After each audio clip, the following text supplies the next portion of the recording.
Maski ang paru-paro, akala totoo. Napakahusay mong magburda, mahal na prinsesa. Makatotohanan ang iyong mga likha. Pawang may buhay ang bulaklak at ang paru-paro.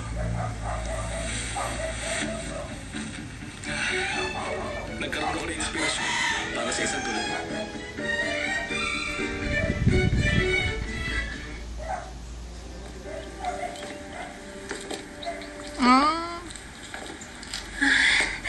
Kamahalan, ang gaganda ng mga bulaklak. Buyong. Nakaisip ako ng bugtong para sa'yo na nais ko sagutin mo.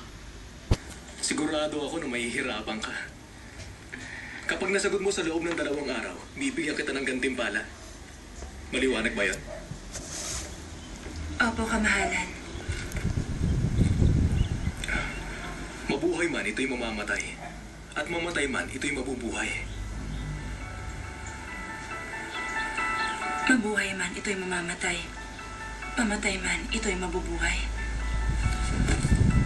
Alam mo ba ang sagot sa bugtong, Prinsesa Wayong? May naiisip ako, ngunit maaaring mali yun, kamahalan. Maaaring mali ang iniisip mo. Mahihirapan ka sagutin.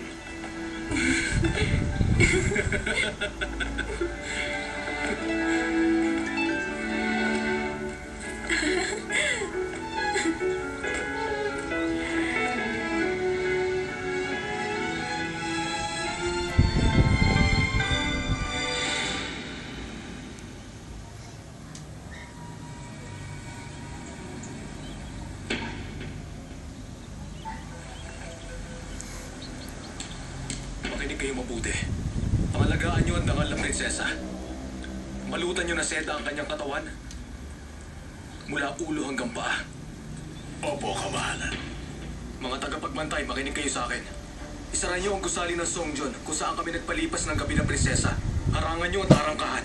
Huwag kayong magpapapasok ng kahit sino, maliwanag?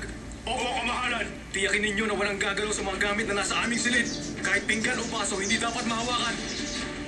Magbantay kayo. Opo, kamahalan. May nangahas na pumasok sa palasyo at pinatay niya ang mahal na prinsesa. Isinusumpa ko.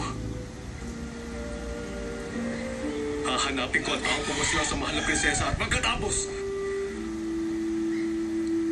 pagbabayarin ko siya at tatatarin ko ng pinong-pino ang katawan niya. At kung meron siya kasabot sa ginawa niya, matitikman nila ang sinapit ng prinsesa